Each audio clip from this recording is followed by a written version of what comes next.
تو اس کی وجہ سے عقل جاتی رہی تو وضو جاتا رہا. بے ہوشی اور جنون چاہے تھوڑی ہی دیر ہوا، کسی چوٹ لگنے کی وجہ سے ہوا، یا کسی کو بعض لوگوں کو تکلیف کی وجہ سے دورہ سا پڑ جاتا ہے اس کی وجہ سے ہوا، یا بے ہوشی یا عقل کا جانا.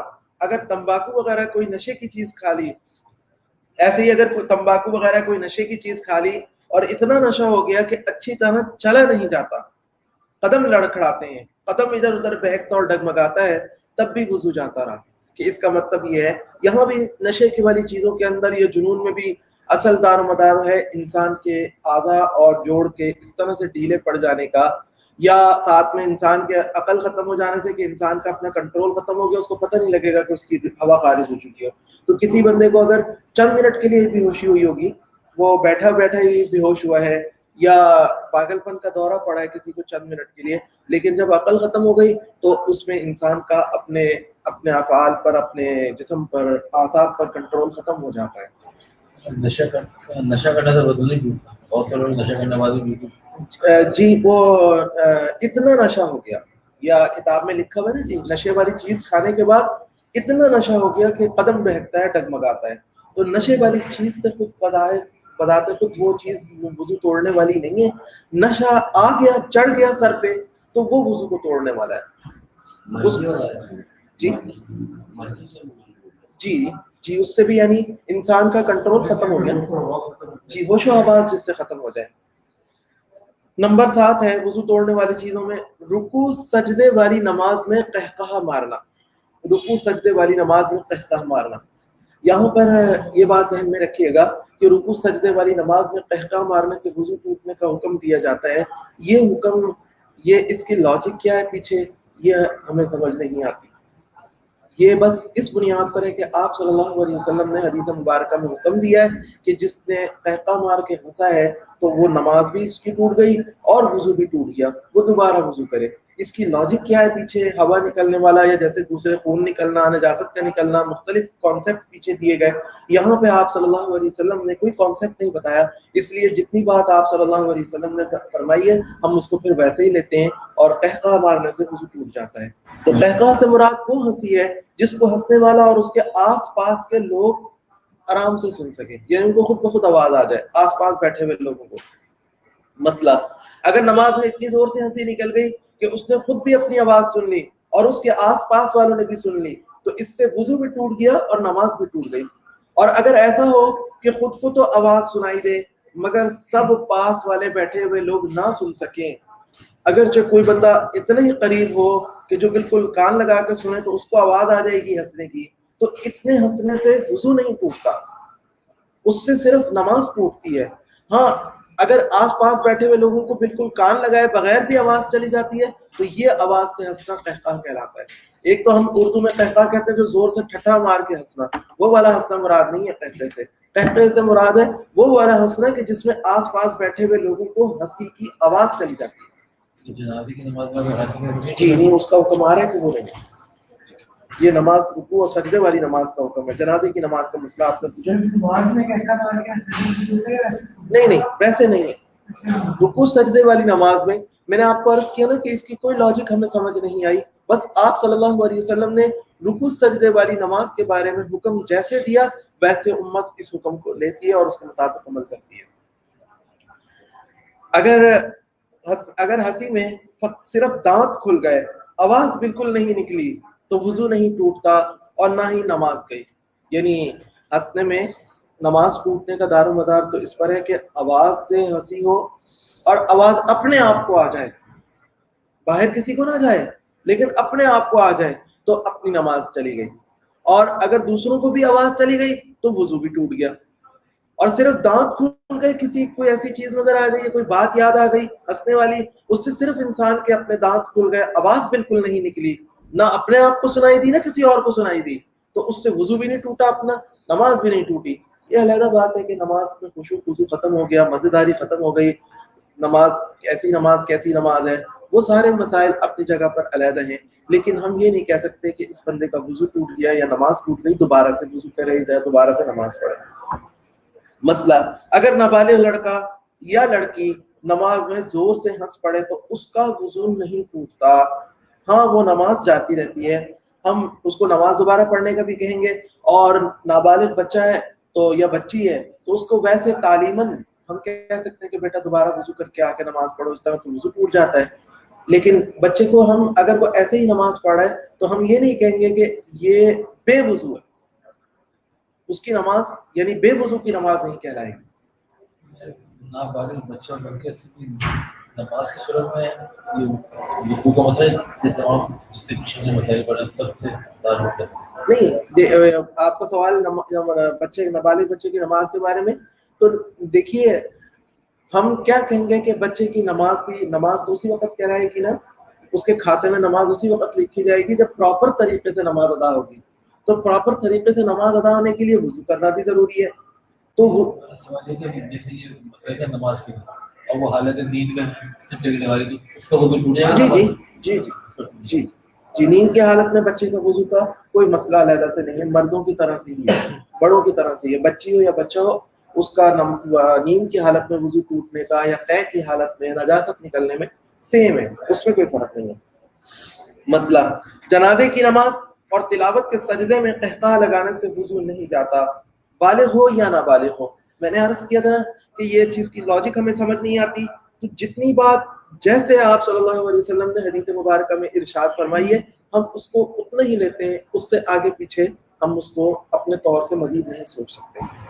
وضو کو توڑنے والی 8ویں چیز ہے مباشرت فاحشہ, یعنی مرد کی شرمگاہ جب عورت کی شرمگاہ سے مل جائے, صرف باہر سے ہی مل جائے اور کوئی کپڑا بیچ میں آڑ نہ ہو تو وضو ٹوٹ جاتا ہے.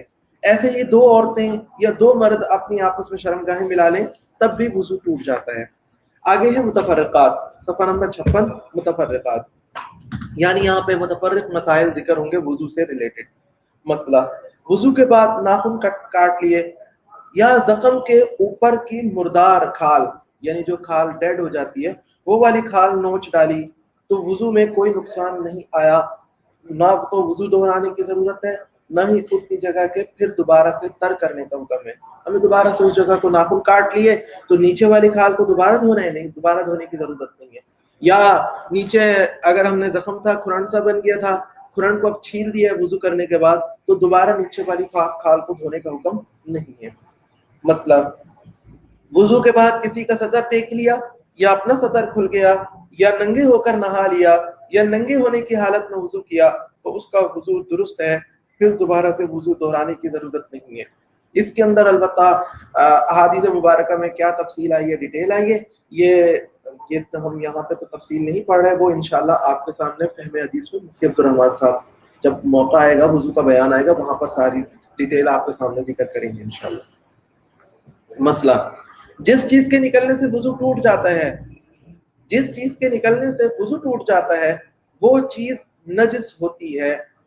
جسم کے اندر سے جو چیز نکلنے پر ہم کہتے ہیں کہ وضو ٹوٹ گیا, یہ چیز باہر نکلنے پر, خواہ وہ قے ہے یا وہ انسان کے آگے پیچھے کے راستے سے کچھ نکلے, یا خون ہے, کچ پیپ ہے, لہو وغیرہ ہے, کوئی بھی چیز ہے, کچ لہو ہے, پیپ ہے, یعنی کوئی بھی چیز کہیں سے بھی نکل رہی ہے, بیماری سے نکلنے والا پانی ہے, جس حالت میں اس کے اوپر ہم حکم لگائیں گے وضو ٹوٹ گیا, اس حالت میں ہم اس چیز کو نجاست بھی کہیں گے. وہ اگر کسی پاک جگہ پہ لگ جائے گی, کپڑے پر لگ جائے گی, تو اس کا مطلب ہے کہ ہمیں اس جگہ کو دھونا بھی پڑے گا, یہ نجاست لگ گئی ہے. اور جس چیز سے وضو نہیں ٹوٹتا, اتنا تھوڑا سا نکلا ہے, جس کے نکلنے پر ہم نے پیچھے ڈیٹیل پڑھی کہ جہاں جہاں پہ ہم کہتے ہیں قے ہے تھوڑی سی, اتنی تھوڑی سی ہے, اس کے نکلنے سے وضو نہیں ٹوٹا, تو وہ قے نجس بھی نہیں ہوتی. وہ اگر کہیں کپڑے پر لگ گئی تو اس کپڑے کو دھوئے بغیر اگر ہم نے نماز پڑھ لی, ویسے تو دھو لینا چاہیے, لیکن اگر ہم نے نماز پڑھ لی, نماز پڑھنے کے بعد دیکھا کہ اوہ یہ تو لگی رہ گئی, تو ہماری نماز ہو گئی, کپڑے پر نجاست لگنا شمار نہیں کریں گے. اس میں ہم دیکھتے ہیں مزید تفصیل کہ جس چیز کے نکلنے سے وضو ٹوٹ جاتا ہے وہ چیز نجس ہوتی ہے, اور جس سے وضو نہیں ٹوٹتا وہ نجس بھی نہیں.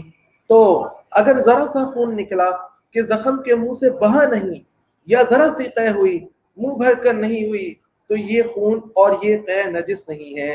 اگر کپڑے یا بدن میں لگ جائے تو اس کا دھونا واجب نہیں ہے. بہت سی مرتبہ قے تو خیر تھوڑی سی وہ ہو ہی جاتی ہے, کبھی کہیں تھوک ذرا سا نکل کے کپڑے پہ اگر لگ گیا, تو ایسی حالت میں جب تھوڑی سی قے ہوئی ہے کہ منہ بھر کر نہیں تھی, تو وہ اگر لگے لگے ہم نے نماز پڑھ لی تو ہماری نماز ہو گئی. بہت سی مرتبہ ایسا بھی ہوتا ہے کہ خون یعنی زخم کھال چھل گئی ہے اوپر سے, ہاتھ پہ کھال چھل گئی ہماری, بازو پہ یا ٹانگ پہ گھٹنے پہ رگڑ لگ جانے کی وجہ سے کھال چھل گئی ہے, لیکن اس کو اگر ہم دیکھتے ہیں, کھول کر دیکھتے ہیں, گھٹنے کو دیکھتے ہیں تو وہاں پر خون بہنے والا نہیں ہے, وہاں سے پانی نکل کر بہنے والا نہیں ہے, صرف خراش آئی ہے. تو جب اوپر سے خراش آ جاتی ہے تو نیچے تو تری ہوگی, لیکن وہ تری بہنے والی نہیں ہے, وہ صرف یوں ہی اپنی جگہ پر ہی رکی ہوئی ہے, ہم دیکھتے رہے کہ نہیں نکل کے بہ رہی. تو وہ اب اس کا مطلب یہ ہے کہ وہ تری جو اپنی جگہ کے اندر موجود ہے, یہ تری نے جب ہمارا وضو نہیں توڑا تو یہ تری خود نجاست بھی نہیں ہے, اب وہ ہماری شلوار کے ساتھ لگ رہی ہے, چونکہ نکل کر بہنے والی نہیں ہے, شلوار پہ لگ رہی ہے, نشان بھی آ رہا ہے, تو اس سے وضو بھی نہیں ٹوٹ رہا, کپڑا بھی نجس نہیں ہو رہا. جب اس سے وضو نہیں ٹوٹ رہا تو کپڑا بھی نجس نہیں ہو رہا. ہاں اگر وہ خود بخود نکل کر بہنے والی بن جاتی ہے, وہ اس طرح سے ہے کہ نکل کر بہ رہی ہے, تو پھر تو وضو بھی ٹوٹے گا, وہ کپڑا بھی دھونا پڑے گا. جی آپ میرا سوال کریں. ہماری جیسے نکلنے والی جانور ہے, ہم جا رہے تھے بٹ کر دی جانور نے, نہیں وہ مسئلہ ہے, وہ مسئلہ ہے. مسئلہ ہو رہا ہے کہ آپ کے اپنے کپڑے میں آپ کے اپنے کہیں پہ رگڑ لگ جاتی ہے, اگر بازو پہ کونی پہ لگ گئی رگڑ, خراش آ گئی, گھٹنے پہ جیسے بچوں کے یا لڑکوں کے زیادہ تر ہو جاتی ہے کہ موٹر سائیکل پہ یا بھاگتے دوڑتے لگ جاتی ہے, خراش آ جاتی ہے, تو وہاں پہ خراش آنے سے صرف کھال اوپر کی چھل جاتی ہے, اندر رطوبت نظر آ رہی ہے, لیکن وہ رطوبت اپنی جگہ پر رکی ہوئی ہے. اس کو اگر آپ انگلی لگا دیتے ہیں, ہاتھ لگا دیتے ہیں, تو آپ کے ہاتھ پر یا کپڑے پر ہلکی سی رطوبت آتی ہے, ورنہ وہ اپنی جگہ سے باہر نکلنے والی نہیں ہے, وہ بالکل رکی ہوئی ہے. تو وہ جو آپ کے کپڑے کے اوپر یا ہاتھ کے اوپر لگ رہی ہے رطوبت, اس سے وضو بھی نہیں ٹوٹ, اس سے نہ, چونکہ وضو نہیں ٹوٹ رہا اس لیے اس رطوبت سے آپ کے کپڑے بھی ناپاک نہیں ہو رہے, نجس نہیں ہو رہے. بہت سی مرتبہ انسان کو بازار میں جاتے ہوئے پھر بار بار دھونا یا شلوار کا اس حصے کو دھونا مشکل ہوتا ہے, تو ایسی نماز پڑھنے کا کوئی مسئلہ نہیں, نماز اس کی ہو رہی ہے. وہ ذرا وہ علیحدہ مسئلہ ہے, وہ آگے اپنی جگہ پر علیحدہ سے آ رہا ہے. اچھا جی. اور اگر اتنی قے کر کے اور اگر منہ بھر کے قے ہوئی یا خون زخم سے بہ گیا تو وہ نجس ہے, یعنی وضو ٹوٹنے والا مرحلہ آ گیا نا, تو وہ چیز جو اب نکل رہی ہے وہ نجس بھی ہے, اس کا دھونا واجب ہے, وہ واجب ہے. لہذا اگر لگے لگے ہم نماز پڑھ لیں گے تو اتنی مقدار میں لگی رہے گی جس سے نماز نہیں ہوتی, اس کی ڈیٹیل اپنی جگہ پر آ رہی ہے, تو بعد میں ہم دیکھیں گے تو ہماری نماز بھی نہیں ہوگی, ہمیں پھر دوبارہ سے اس کو دھونا پڑے گا. اور ویسے بھی نجاست نکل کے جب لگ جاتی ہے اور تو اس کو دھونا واجب ہوتا ہے. نجاست لگے لگے کپڑے کے اوپر انسان پھرتا رہے سارے میں بلا وجہ, تو یہ گناہ کی بات ہوتی ہے. تو اگر اتنی قے ہو چکی ہے منہ بھر کے یعنی, اور پھر انسان نے پانی لینے کے لیے ہاتھ میں لینے کے بجائے کٹورے یا لوٹا یا گلاس جو بھی تھا اس کے اندر پانی تھا کلی کرنے کے لیے, اسی کو منہ لگا لیا, تو ابھی تو ہمارے ہونٹ, منہ, دانت وغیرہ یہ ساری چیزیں نجس ہوئی ہیں نجس چیز کے نکلنے کی وجہ سے, تو وہ گلاس بھی نجس ہو گیا, وہ کٹورا بھی نجس ہو گیا, یا وہ لوٹا ہے جس کو ہم نے منہ لگا لیا وہ بھی نجس کر دیا ہم نے. تو اس لیے کلی کرنی ہو تو کلی کرنے کے لیے برتن کو ناپاک نہ کریں, بلکہ پہلے ہاتھ میں یا چلو میں پانی لے کر پھر ہم اس کے بعد کلی کریں, تاکہ وہ برتن یا اور گھر کی چیزیں وغیرہ ان کو نجس نہ کریں. مسئلہ, چھوٹا بچہ جو دودھ ڈالتا ہے جی, پھر اس کو پاک کرنے کا طریقہ وہی نارمل طریقہ ہے, وہ آگے ڈیٹیل آ جائے گی کہ نجس کپڑوں کو یا برتنوں کو کیسے پاک کرتے ہیں, وہ نا آگے نجاستوں کا بیان آگے الگ سے تفصیل سے آ رہا ہے. مسئلہ, جو چھوٹا بچہ دودھ ڈالتا ہے, بچے فیڈر پیتے پیتے یا دودھ پیتے پیتے الٹی کر دیتے ہیں, تو اس کا بھی یہی حکم ہے. اس میں چھوٹے بچے کا بڑے بچے کا فرق نہیں ہے, منہ بھر کر قے کرنے کا حکم. منہ بھر کر قے کرنا, چاہے چھوٹے بچے نے اپنے اعتبار سے اپنے منہ کے اعتبار سے بھر کر کی ہے, عورت کو پتہ لگ رہا ہے تو منہ بھر کر نہ ہو تو نجس نہیں ہے, جب منہ بھر کر ہو تو نجس ہے. اب اور کسی عورت کی گود میں الٹی کر دی بچے نے, منہ بھر کر عورت کو لگ رہا ہے کہ یہ بچے کے منہ بھر کر آئی ہے, تو اس کو دھوئے بغیر اگر عورت نماز پڑھ لے گی تو عورت کی نماز نہیں ہوگی, وہ تو نجاست تھی. نہیں, عورت کا وضو تو ہوا, وہ عورت کا وضو نہیں ٹوٹے گا, لیکن اپنے کپڑوں میں یہ نماز کی جو شرطیں آگے جا کے جب ہم ڈیٹیل سے دیکھیں گے نا تو وہاں پر یہ بھی آئے گا کہ آپ کے کپڑے بھی پاک ہونا جس چیز سے. تو یہاں پر ابھی یہ بات آ رہی ہے, الٹی اور قے کا بیان آ گیا نا, تو قے اگر بچے کا منہ بھر کر ہے, دودھ جو اس نے نکالا ہے وہ منہ بھر کر نکالا ہے تو وہ اتنا ہے, تو اس کا مطلب ہے کہ خالی پہنچ دینا یا کپڑے سوکھ گئے تو اس کو نماز پڑھ لیں, اس سے نماز نہیں ہوگی. مسئلہ اگر وضو کرنا یاد ہے کسی کو لیکن اس کے بعد وضو ٹوٹنا اچھی طرح سے یاد نہیں آ رہا, صبح کا کیا ہوا ہے مثلا ظہر کی نماز پڑھنی ہے تو اب یاد نہیں آ رہا, پتہ نہیں ٹوٹا تھا نہیں ٹوٹا تھا, تو وضو باقی سمجھیں گے ہم, اسی سے نماز درست ہے. لیکن دوبارہ وضو کر لینا بہتر ہے, لیکن کوئی نہیں کرتا, اگر بہتر پر عمل نہیں کرتا, جلدی ہے یا کوئی مشکل ہے کسی وجہ سے, جب ٹوٹنا یاد نہیں ہے تو ہم وضو برقرار سمجھیں گے, نماز پڑھ لی تو ہو گئی. جس شخص کو وضو کرنے کے دوران شک ہو گیا, لیکن یہ پچھلے مسئلے میں یہ بات بھی ذہن میں رکھیے گا, اگر کسی کو ٹوٹنا تو کنفرم یاد ہے, اس کو یاد ہے کہ ہم نے بیت الخلاء کیا تھا لیکن اس کے بعد یاد نہیں آ رہا میں نے پتہ نہیں وضو کیا تھا نہیں کیا تھا, تو وہاں پر جب ٹوٹنا کنفرم ہے تو وضو کرے بغیر نماز نہیں ہوگی. یہ مسئلہ جو یہاں پر لکھا ہوا ہے کہ نماز ہو گئی, یہ اس شخص کا مسئلہ ہے کہ جس کو کرنا تو یاد ہے کنفرم, اس کے بعد ٹوٹنا نہیں یاد آ رہا کہ پتہ نہیں میں اس کے بعد بیت الخلاء کیا تھا نہیں کیا تھا, یا میری آنکھ تو نہیں لگی تھی, یا کوئی اور میرے ساتھ مسئلہ تو نہیں پیش آیا تھا. تو جب اس کو ٹوٹنا یاد نہیں ہے تو اس کا وضو برقرار سمجھا جائے گا. لیکن اگر کسی کو ٹوٹنا کنفرم ہے, کرنا یاد نہیں آ رہا کہ میں نے پتہ نہیں, اس کے بعد میں وضو کر تو لیتا ہوں اکثر بیت الخلاء سے نکلنے کے بعد, لیکن پتہ نہیں میں نے آج کیا تھا نہیں کیا تھا, مجھے یاد ہی نہیں آ رہا بالکل, تو پھر میری نماز بغیر وضو کیے نہیں ہوگی, مجھے وضو دوبارہ کرنا پڑے گا. بعض جس کو وضو کے دوران شک ہو جائے کہ پتہ نہیں میں نے فلانا عضو دھویا ہے یا نہیں دھویا, تو وہ عضو پھر دھو لینا چاہیے, دوبارہ دھو لینا چاہیے. اور اگر کسی کو وضو کر چکنے کے بعد شک ہو گیا کہ پتہ نہیں میں نے وہ فلانا ہاتھ دھویا تھا نہیں دھویا تھا, منہ دھویا تھا نہیں دھویا تھا, پاؤں دھویا تھا نہیں دھویا تھا, تو کوئی پرواہ نہ کرے, وضو ہو گیا. البتہ اگر یقین ہو جائے کہ کنفرم ہو جائے کہ میں نے ایک پاؤں تو دھویا ہی نہیں تھا, تو پھر صرف وہ پاؤں جا کر دھو لیں. لیکن یہاں پر یہ بات بھی ذہن میں رکھیں کہ بعض اوقات بعض لوگوں کو تکلیف ہو جاتی ہے, وہ ان کو یہ بیماری کے اندر آنے لگتا ہے کہ ان کو بار بار شک ہونے لگتا ہے. تو یہ بات اگر کسی انسان کو یہ محسوس ہونے لگ جائے اپنے بارے میں کہ مجھے بار بار روزانہ ہی شک ہونے لگ گیا, تو وہاں پر پھر یہ ضروری ہے وہ خود یہ مسئلہ پڑھ کر عمل نہ کرے کہ میں شک, یعنی اب مجھے یقین ہونے لگ گیا تو میں کنفرم ہو رہا ہے اور میں جا کے وضو کروں, دوبارہ سے دھو لوں یا پاؤں دوبارہ دھو لوں. اس کو چاہیے کہ ایک دفعہ جا کر کسی اچھے ڈاکٹر سے مشورہ کر لے, سمجھدار دیندار ڈاکٹر سے مشورہ کر لے کہ کہیں میں تکلیف والے حصے میں تو نہیں جانا شروع ہو گیا, مجھے کوئی بیماری تو نہیں لاحق ہونا شروع ہو گئی, کہ جس کو شک کی بار بار شک کی بیماری پیدا ہو جاتی ہے. وہاں پر وہ بیچارہ اذیت میں مبتلا رہے, خواہ میں اپنے آپ پہ اذیت میں مبتلا رہے, تو یہ کوئی اچھی بات نہیں اذیت میں رہنا. اللہ تعالیٰ کی نعمت موجود ہے, ڈاکٹرز ہیں, سارے سمجھدار ڈاکٹرز ہیں, ان سے جا کے مشورہ کر لیں. تو اگر کسی کو, یعنی ڈاکٹر کہتے ہیں کہ یہ بندہ, اس کو تو بیماری شروع ہو گئی ہے, یہ تو اس کو تو دوائی کھائے, تو وہاں پر ہم نے یہ پتہ پڑھ لیا کہ وضو کر چکنے کے بعد شک ہوا تو کچھ پرواہ نہ کرے. اس کے لیے یہ والا حکم لاگو ہوتا ہے کہ وہ پھر دوبارہ بار بار وضو نہیں کرے گا. ڈاکٹر نے جب اس کو کہہ دیا کہ ہاں تمہیں بیماری لاحق ہو گئی ہے, اس کی ساری علامات ہر چیز کو دیکھنے کے بعد کہہ دیا کہ تمہیں بیماری لاحق ہو گئی ہے, تو اب وہ بندہ بار بار وضو کرنے کا حکم نہیں ہے. وہ یہ نہیں کہہ سکتا کہ مجھے تو یقین ہو گیا, نہیں, یقین نہیں ہو گیا. تم اس کیٹیگری میں فال کرتے ہو جس کے اندر تمہیں وضو کر چکنے کے بعد شک ہو گیا تو وضو نہیں کرنا, اب وضو نہیں کرنا تم نے. لیکن یہ چیز ڈیپینڈ کرتی ہے اچھے ڈاکٹر سے, ماہر دیندار ڈاکٹر سے مشورہ کرنے پر.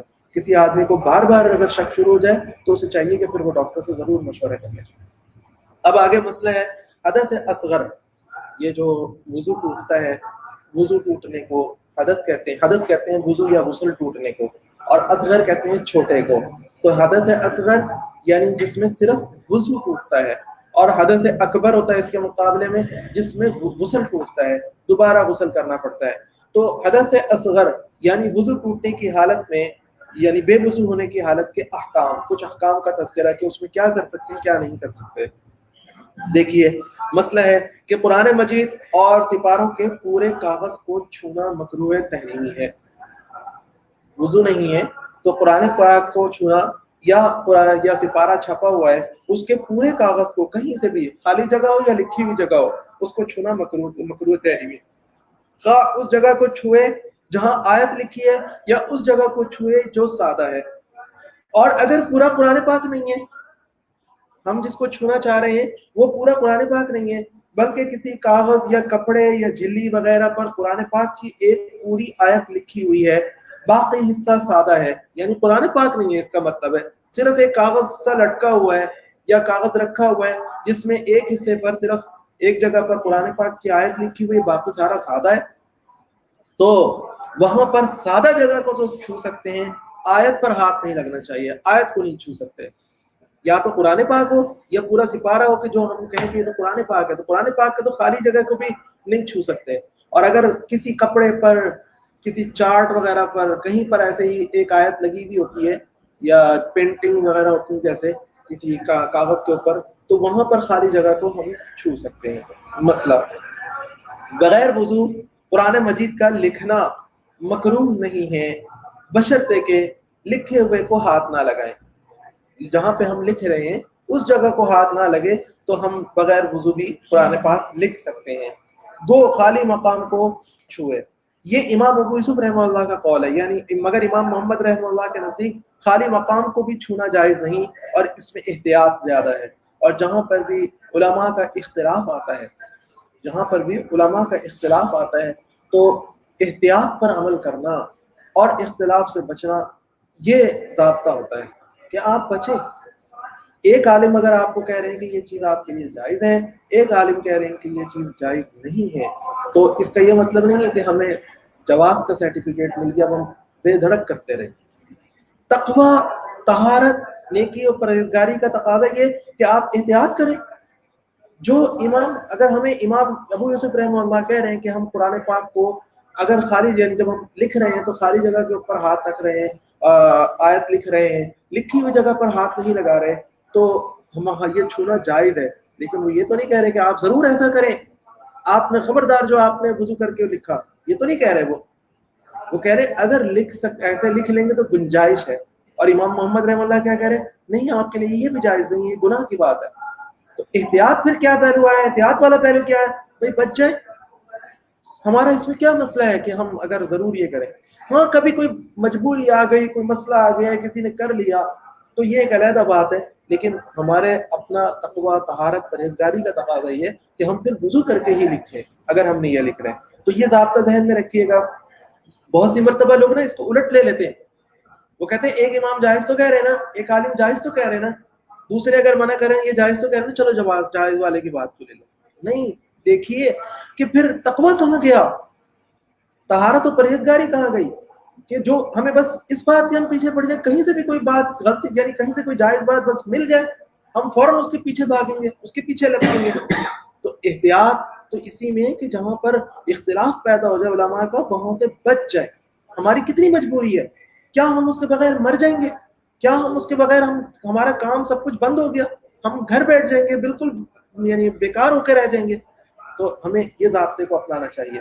تو خیر بات تھوڑی دوسری طرف نکل گئی. آگے ہے مسئلہ ایک آیت سے کم کا لکھنا اگر پڑ جائے بے وضو ہونے کی حالت میں تو یہ مکروہ نہیں ہے. یہ امام ابو یوسف رحمہ اللہ کے، یہ امام محمد رحمہ اللہ کے نزدیک بھی مکروہ نہیں ہے.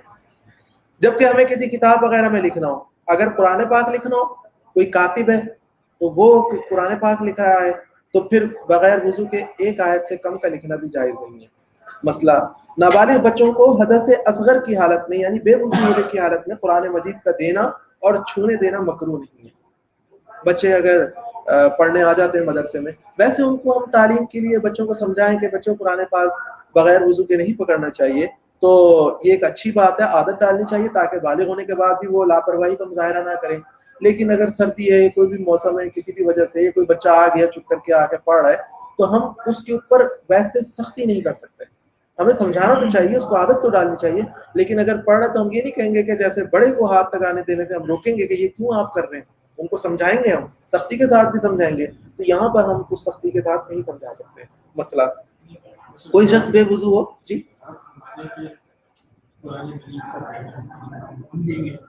بچے پکڑ رہے ہیں، وہ اگر آ کے پکڑ رہے تو وہ اٹھا رہے، بچہ سوتا سوتا اٹھا، آپ نے اگر سبق یاد کرنے کا کہا ہے کہ سبق یاد کرو جلدی سے، تو اس وقت وہ وضو کرنے کے موڈ میں نہیں ہے. اب آپ بھی سمجھتے ہیں کہ چلو اس ٹائم درگزر کرو، بچہ ہے ذرا اس کو یہاں پہ کریں گے, پہلے ہی صبح آپ نے اٹھا لی ہے, تو وہ اگر اٹھا رہا ہے قرآن پاک پکڑ رہا ہے تو اس کو پکڑنے دے دیں, اس کو منع نہ کریں سب چیزیں. جو پرنٹنگ ہے آج کل فاشن پرنٹنگ ہو رہی ہے دفتر خانے میں. جی پرنٹنگ کی بات آپ نے کی, جی حکم ایک ہی ہے, بس یہ ضروری ہوتا ہے کہ ہم ان لوگوں کو جی تو یہ پرنٹنگ کی بات آپ نے سوال کیا کہ قرآن پاک کے جہاں پر پرنٹنگ ہوتی ہے مسئلہ سیم ہے, مسئلہ سیم ہے کہ اسی طرح ہاتھ لگنا بغیر وضو کے, پوری پلیٹ کو ہاتھ لگنا یا کاغذ کو ہاتھ لگنا, ان لوگوں کو ہمیں پیار محبت سے سمجھانا چاہیے کہ آپ لوگ جو خصوصاً ہم پریس والے کو جب سمجھائیں گے کہ بھائی تم قرآن پاک کے حقوق کا خیال رکھو, اپنے بندوں کو بھی سمجھاؤ, تو آہستہ آہستہ ایک چیز کو محبت سے چلاتے رہیں تو لوگوں کو سمجھ آ جاتی ہے, ورنہ بہت سی مرتبہ لوگوں کو نہیں پتہ لگتا کہ کیا حکم ہے کیا نہیں ہے. اس بات کا آخری مسئلہ کر لیتے ہیں, بے وضو شخص کے لیے قرآن پاک کا زبانی پڑھنا درست ہے, بغیر چھوئے بھی اس میں دیکھ کر پڑھنا بھی درست ہے. یعنی قرآن پاک کو صرف چھونا منع ہے, پڑھنا منع نہیں ہے.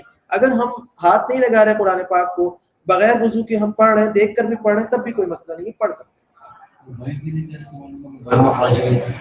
جی موبائل پر قرآن پاک کے بارے میں سوال آیا کہ موبائل میں چونکہ قرآن پاک جو ہے نا اندر فیڈ ہوتا ہے, اور وہی چیز جس کو ہم ہاتھ لگا رہے ہوتے ہیں وہ اسکرین کے اوپر وہی قرآن پاک وہی ہوتا ہے, وہ کوئی علیحدہ جگہ پر نہیں آ رہا ہوتا, تو ہم اس کو ہاتھ یعنی بغیر وضو کے قرآن پاک نہیں سمجھیں گے اور اس کو ہاتھ نہیں لگا سکتے.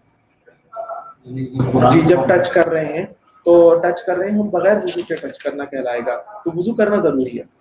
کھولا ہوا نہیں ہے, کھولا ہوا نہیں ہے تو وہ تو پھر کہیں الماری کے اندر سمجھیں کہ آپ نے بند کر کے رکھا ہوا ہے. یہ ہوتا یہ کہ جو جب قرآن پاک ظاہر ہو کر آ رہا ہے موبائل کی اسکرین پہ, تو وہ اسکرین پہ کوئی علیحدہ سے یعنی چیز نہیں کہ اسکرین سے پیچھے کہیں آ رہا ہو اور یہ اسکرین علیحدہ ہو, جیسے کوئی یعنی کہنے فریم کے اندر علیحدہ سے بند چیز ہو. یہ اسکرین کے اوپر جو آ رہا ہے نا وہی یعنی نظر آ رہا ہے, وہی قرآن پاک ہے, آپ اسی کو ٹچ کر رہے ہیں. وہی احکامات ہیں. جی جی جی جی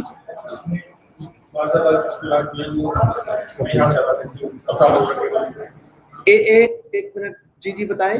قرآن پاک غلاف کے اندر ہے, جی غلاف کے اندر ہے تو وہ ڈائریکٹ چھونے کا حکم ہے. جی اس کو اٹھا سکتے ہیں کیونکہ غلاف جو ہے نا جی جو ساتھ یعنی یہ کہنے کہ فکس غلاف نہیں ہوتا, چھپا ہوا نہیں ہوتا, یعنی ساتھ اس کو یعنی کہنے سی کے چولی وغیرہ نہیں بنایا ہوتا, علیحدہ سے بنایا ہوتا ہے. وہ اسی لیے چڑھایا جاتا ہے تاکہ خواتین ہوں یا مرد ہوں یا بچے ہوں وہ بغیر وضو اس کو چھو سکیں. وہ علیحدہ سے یعنی جس میں قرآن پاک کو اندر رکھا جاتا ہے غلاف کے اندر اور پڑھنے کے لیے اندر سے نکالا جاتا ہے, وہ علیحدہ سمجھا جاتا ہے. جو فکس ہوتا ہے قرآن پاک کے ساتھ یعنی کہنے کہ سی دیا گیا, ساتھ کور بنا دیا گیا, جیسے جلد سی دی جاتی ہے, تو ایسی صورت میں وہ جلد کو بھی ہاتھ لگانا بھی منع ہوتا ہے. جو علیحدہ ہو جاتا ہے نا جی, جو علیحدہ سے ہو جاتا ہے, جیسے آپ نے سوال کیا کہ چمڑے کا سی دیا گیا یا کور ہے جو پلاسٹک کور ہے گویا کہ, تو جو علیحدہ ہو جاتا ہے ساتھ اس کو ہم نے سی نہیں دیا, جوڑ نہیں دیا جلد کے ساتھ, تو وہ علیحدہ ہو گیا, اس کو پکڑ سکتے ہیں کہ یہ بنایا ہے اسی لیے جاتا ہے کہ تاکہ اٹھانے میں آسانی ہو.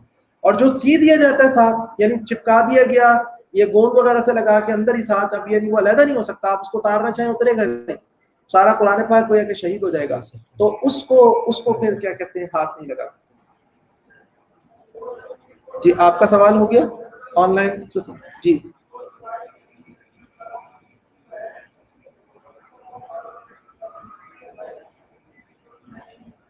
جی ٹیک لگانے کی بات آئی نا جی, تو ٹیک کسی بھی چیز سے لگائی جائے اس سے مجھے ٹوٹ جاتا ہے. چوکڑی مار کے بیٹھ کے کہاں پر, لیکن ٹیک کس پہ لگائیں گے پہلے یہ بتائیں.